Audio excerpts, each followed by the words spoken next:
지방 재배치와 경막 강화를 동시에 하는 것이 쉽지는 않지만 동시에 같이 해줘야 수술 효과가 더 균일하고 재발이 적고 수술 결과가 더 오래갑니다.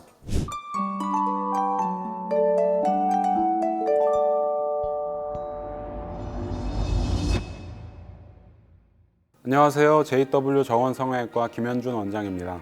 오늘은 눈 밑 지방 재배치 수술의 재발에 대해서 이야기해 보겠습니다.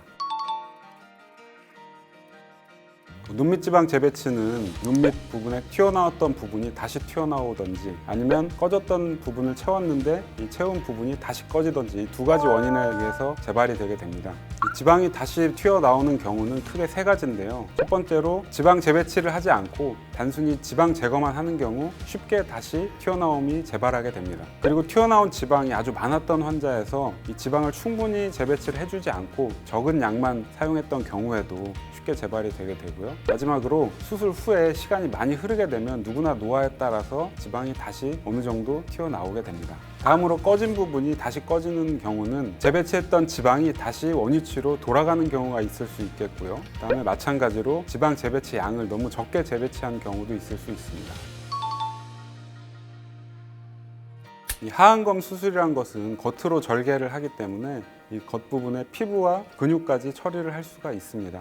따라서 이 눈 밑 피부에 늘어짐이 있고 어느 정도 잔주름도 있는 경우에는 하안검 수술을 통해서 이것까지 같이 해결을 해주는 것이 좋고요. 또 하나는 이 눈 밑에 패인 고랑이 눈 둘레를 따라서 바깥쪽까지 연장되어 있는 경우에는 이 부분을 해소해주기 위해서 마찬가지로 하안검 수술을 진행하는 것이 좋습니다. 그래서 대체로 환자분의 연령대가 높을수록 이 피부와 근육의 늘어짐이 심할 가능성이 높기 때문에 젊은 분들은 지방 재배치를 권하게 되고 상대적으로 연세가 있으신 분들은 하안검 수술을 권하게 되는 것입니다.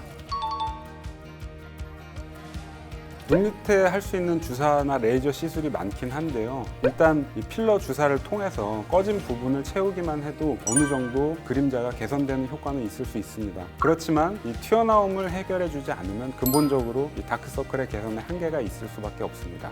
레이저는 기본적으로 피부에 작용하는 것이고요. 따라서 피부 아래층에 존재하는 지방에는 이 레이저가 별 소용이 없습니다. 이 레이저 눈 밑 지방 재배치라는 용어를 쓰기도 하는데요. 이것은 과거에 결막 부분 절개를 할 때 레이저를 사용했다고 해서 레이저 눈 밑 지방 재배치라고 하는 것이고요. 그리고 일부 병원에서는 수술 절개창 안쪽에 레이저를 쏘는 경우도 있다고 하는데 이것은 지방 재배치가 아니라 단순 지방 제거에 가까운 시술이고요. 이러한 단순 지방 제거는 수술 효과에 한계가 있고 재발도 쉽게 일어나게 됩니다.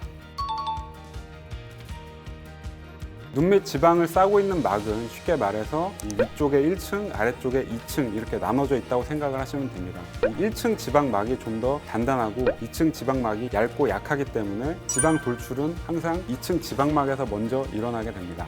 따라서 이 1층의 단단한 지방막을 이용해서 2층의 얇은 지방막을 강화시켜주는 시술을 경막 강화술이라고 합니다. 지방 재배치와 경막 강화를 동시에 하는 것이 쉽지는 않지만 동시에 같이 해줘야 수술 효과가 더 균일하고 재발이 적고 수술 결과가 더 오래갑니다.